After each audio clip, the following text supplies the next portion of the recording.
مزید ویڈیوز پانے کے لیے ہمارے چینل کو سبسکرائب کریں اور بیل آئیکن کو پریس ضرور کریں۔ السلام علیکم ورحمۃ اللہ وبرکاتہ۔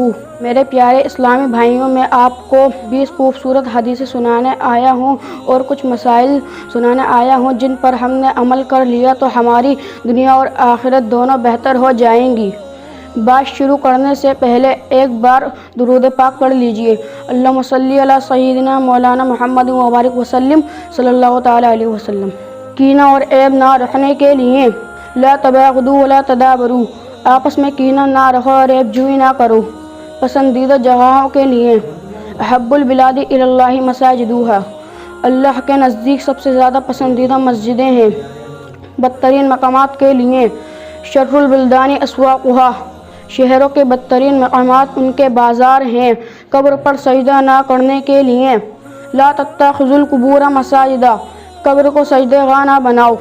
نشے سے بچنے کے لیے اجتنبوا کل مسکر، ہر نشے والی چیز سے پرہیز کرو۔ موت کی خواہش نہ کرنے کے لیے لا تتمنوا الموت، پریشانی کی وجہ سے موت کی تمنا مت کرو۔ عمل کے بدلے کے لیے کما تدین تدان، جیسا کرو گے ویسا بھرو گے۔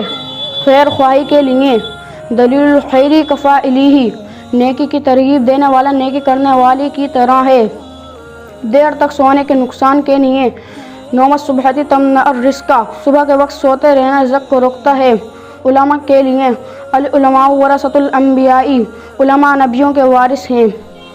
دنیا کی حقیقت کے لیے الدنیا سجن المومن و جنت الکافر، دنیا مومن کے لیے قید خانہ ہے اور کافروں کے لیے جنت ہے۔ دنیا میں رہنے کے لیے کن فی الدنیا کأنک غریب او عابر سبیل، دنیا میں ایسے رہو جیسے کوئی مسافر یا راہ گزر رہتا ہو۔ قبر کے عذاب کے لیے عذاب القبر حق، قبر کا عذاب حق ہے۔ رشوت کے انجام کے لیے الراشی والمرتشی کلاہما فی النار، رشوت لینے والا اور دینے والا دونوں دوزخ میں جائیں گے۔ زنا سے بچنے کے لیے الزنا یورث الفقر، زنا کرنا فقیری لاتا ہے۔ زیادہ نہ ہنسنے کے لیے کثرت الضحک تمیت القلب، زیادہ ہنسنا دل کو مردہ کر دیتا ہے۔ خوش خلقی کے لیے حسن الخلق نصف الدین، خوش خلقی آدھا دین ہے۔ بد زبانی سے بچنے کے لیے من بذا جفا، جس نے بد زبانی کی اس نے ظلم کیا۔ رات کو نہ کھانے کے نقصان کے لیے ترک العشاء محرمۃ، رات کو بھوکا سونا کمزور کرتا ہے۔ باوضو سونے کے لیے تودع ورقد، باوضو سویا کرو۔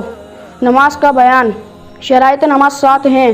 پہلا بدن کا پاک ہونا، دوسرا کپڑوں کا پاک ہونا، تیسرا جگہ کا پاک ہونا، چوتھا سطر کا چھپانا، پانچواں نماز کا وقت ہونا، چھٹا قبلہ کی طرف منہ کرنا، ساتواں نیت کرنا۔ اللہ پاک آپ کو ان تمام باتوں پر عمل کرنے کی توفیق عطا فرمائے، آمین۔